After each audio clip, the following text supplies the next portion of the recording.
Since my ACL surgery in 2020, I've struggled with calf pain, back pain, hip pain, and Achilles pain. And I'm not just saying that because I want to scare you guys, but more as like a cautionary tale of what happens when you aren't aware of, or in my case, ignore your body's compensation patterns after ACL surgery. So if you're not sure what I'm talking about in regards to compensations in the body, let me give you something that will help you visualize it a little bit better. Think of your body as a sports team. When one player ends up getting benched and there's nobody on the roster to fill in, then inevitably the other players on the team have to pick up the slack. So now think of your nervous system as the coach that directs your muscles of your body to work together as a team. After something like ACL surgery, that coach becomes way overprotective of your injured knee. And it starts benching certain muscles and making others work overtime to compensate. So essentially your body creates these things called compensations, which are these protective patterns to compensate for a weakness in another part of your body, which in this case is of course your ACL and the affected tissues around the knee. So that's why today I wanted to share the 5 most common compensations that you might notice within your body after you've had ACL surgery, so that you can better be able to course correct before another injury happens. Before we dive into these patterns, I just want to share a quick disclaimer that everything that I'm going to share in this video is from my personal experience,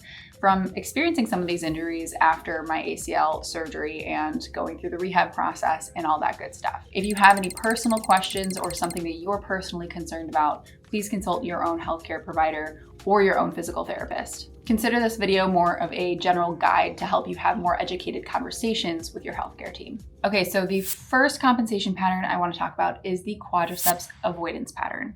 This is probably the most common one. If you've had ACL surgery, which chances are if you're watching this video, you most likely have, you know that getting the quad back in action after ACL surgery is a lot. It requires a lot of time and care and attention. When your quad is weak and not necessarily firing appropriately, your body tries to compensate by shifting your weight backwards while walking, essentially reducing how much your knee bends. So you might notice that you tend to keep one knee straighter when walking or using the stairs, and your body might stay more on the heel of that leg rather than moving through the whole foot during your walking gait. Ultimately, this compensation pattern can lead to a lot of different issues. You can end up developing some chronic quad weakness, lower back pain from compensated posture, hip joint stress from altered movement patterns, increased stress on your non-surgical knee, and there can also be potential kneecap tracking issues. So if you're concerned that this might be a pattern that you might be using to compensate in your movements, here's how you can check that. Watch yourself in a mirror as you're standing. Are you locking your knee back and avoiding being in a standing position with a slightly bent knee?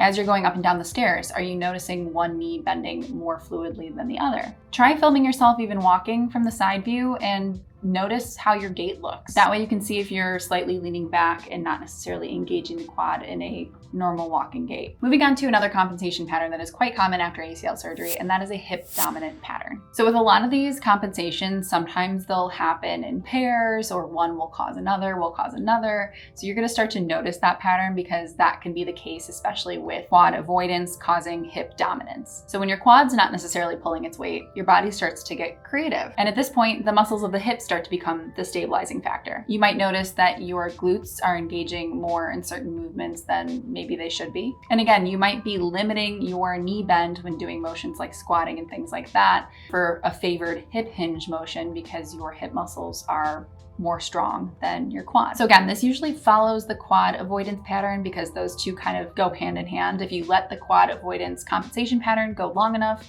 you eventually start to become hip dominant, and then the hip dominance can lead to other issues like hip impingements, low back strain from altered mechanics, and even like SI joint issues. So how might this be something that you detect in your body? Well, if your glutes and hips are feeling constantly tight and overworked, that might be a good sign. Also, for certain movements like squats, you might notice that you are getting into a more hip hinged movement than a knee bend movement. And again, that can show some preferential hip dominance over, engaging the quads. Another thing you can check to see is if you are pushing your hips back in a squat motion more than you typically would have pre-surgery, because that can definitely show that you're preferring a hip hinge over engaging the quads. The next compensation pattern is going to seem pretty obvious, and that's just a lateral weight shift. Remember those early days when you just started weight bearing after surgery and you obviously preferred your good leg over your bad leg and you'd very gingerly put weight on your bad leg? Well, that can definitely become a compensation pattern too, and you can become over-reliant on shifting your weight on your good leg. Really, this compensation can develop just out of habit from your early stages of weight bearing post-op all the way to developing from an ongoing quad weakness on your surgical side, therefore preferring to weight bear more on the good side. And of course, this can cause some irritation on your previously good leg and start to make it a not so good leg because you are creating issues on it. Things like IT band syndrome, hip bursitis from ongoing uneven loading on that side, knee stress and knee pain on that side as well, and even some potential ankle issues. Really just anything that's related to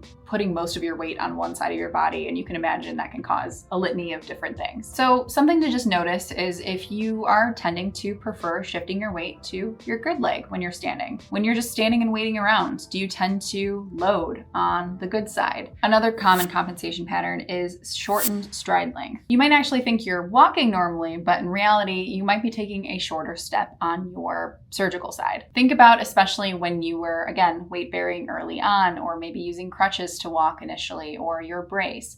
You would usually take a full step with your non-injured side, and then with your injured or surgical side, it would be a shorter step, right? So it's normal and natural when you are fresh out of surgery to have that leg feel vulnerable. Therefore, you're not necessarily going to bring it far outside of your body in a full steps length. Because if you think about it, anything that elongates outside of our body by simple physics is going to be more vulnerable to forces outside of our center of gravity. So we inherently know to correct that by shortening things and keeping things close to our center of gravity. And that's what happens with our shortened stride length. I know personally this was something for me that has been one of the bigger compensation patterns that has sneakily kept creeping in if I'm not attuned to it, and has caused several different issues. Like in my case, it can cause hip flexor pain, low back pain, and calf overload on your non-surgical side. Something that helped me really tune into this was my asymmetrical running and walking rhythm. So I noticed this only when I actually was recording myself running and I could hear my steps when I was running, and it was not quite like a normal doom, doom, doom, doom. It was like doom, doom, doom, doom, doom, doom. So it didn't sound quite even. And when I was watching it back, I started to see, oh my gosh, I actually am taking a much shorter stride on one leg. So that's something you can look out for too, is noticing when you're running or walking, if you are hearing that abnormal rhythm. Okay, so the last compensation pattern that I want to go over is altered landing mechanics. And this happens for mostly athletes that are involved in jumping sports like basketball and volleyball and any other sport that involves jumping and landing. Landing mechanics are like your body's shock absorbers. When one side isn't working appropriately, the other side is bound to have some issues. So this might show up as landing from a jump much stiffer on your surgical side. You might end up shifting more weight to your non-surgical leg from the jump and the land. And you might even feel some hesitancy when you are landing, especially if you have to land one-legged on your surgical leg. You might notice some of that hesitancy coming up. And when you have improper landing mechanics, then you can get things like patellar tendonitis or jumper's knee. You can get Achilles tendinopathy like I had, or calf strain issues. So the best way to detect this is to film yourself while you are jumping and landing. You can do this at regular speed as well as in slow motion. Both can help you pinpoint different things. Start to just notice any differences in your landing mechanics from side to side. If there's a hip shift, if you're bending in one knee versus the other, if you are dropping one hip when you land, different things like that you're gonna wanna pay attention to. Now, I know this is a lot of information and you might be wondering, like, what do I do with all of this exactly? So let's tie it all together. The key to identifying and fixing these problems as soon as they happen, or even before they happen, comes down to one crucial concept: knowing what you should be feeling during certain exercises. For example, if you are doing a squat and you are noticing your back fatiguing more than your quads or glutes, then you're probably compensating in some way. Here's why this is important. Your body is incredibly efficient in finding the best way to get things done. And to your body's logic, the best way isn't necessarily like the correct way. It just means the way to get it done the fastest and to keep up with the demands that you're placing on your body. To bring it full circle, it's like the teammates that had to take on the workload of that one teammate who was benched.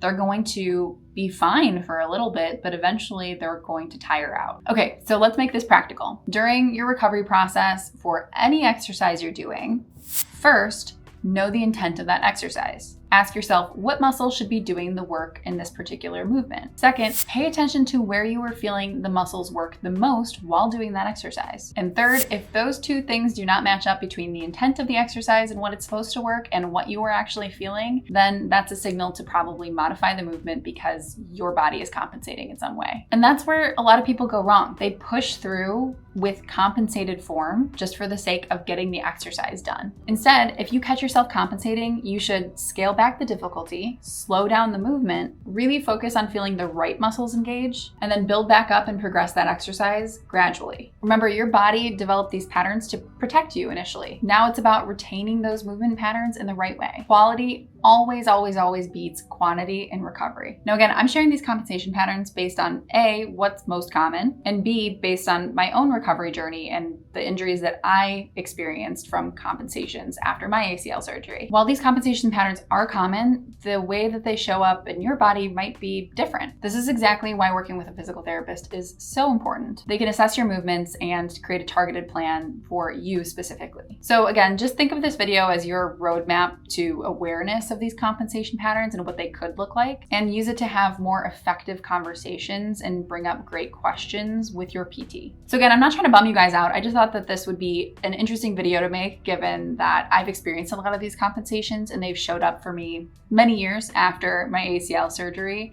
and have led to just discovering more and more things about these common compensation patterns. So I felt like it would be worth sharing with you guys, since I know a lot of you have followed me along with my ACL journey, and I feel like this could be something helpful. And if you're interested in exploring other areas to improve your health in addition to improving your fitness, then I would love to chat with you. If you don't know, I help people to create sustainable action-oriented plans to help them improve their nutrition, their fitness, and their lifestyle, optimize their health, and improve their quality of life. So if you're wanting to take control of your health journey beyond just fitness, then I'll put my link down in the description below where you can book a call with me and we can chat. And as always, guys, if you found this video helpful, please give this video a thumbs up and subscribe to the channel. I always appreciate it.